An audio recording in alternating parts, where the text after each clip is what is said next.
Welcome, folks, to another round of political coverage that's about as predictable as a cat chasing a laser pointer. We're racing towards what might be the most entertaining, important election in recent memory. The Trump-Harris showdown is shaping up to be quite the spectacle. One that'd make even the most bored political junkie sit up and take notice. Let's dive into this week's buffet of political nonsense, shall we? In a move that surprised exactly no one, former President Trump is once again whining about media bias.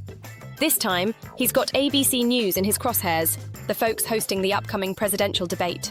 Trump, showing all the grace of a toddler who's been told it's bedtime, has hinted he might just skip the whole thing because it's so unfair. You've got to wonder if Trump's allergy to tough questions is less about media bias and more about his knack for putting his foot in his mouth.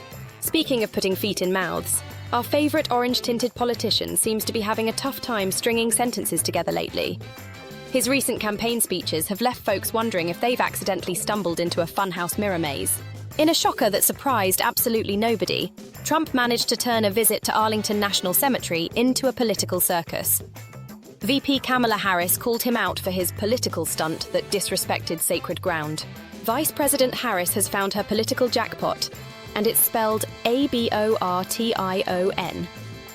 She's riding the reproductive rights wave all the way to Florida, leaving Trump flailing like a fish out of water. Turns out, taking away women's bodily autonomy isn't as popular as Trump and his pals thought. Who could have guessed that women might object to being treated like walking incubators? In a last-ditch effort to gain ground, Trump's decided to crank up the volume. His new strategy seems to be, if I yell loud enough, maybe no one will notice I'm losing.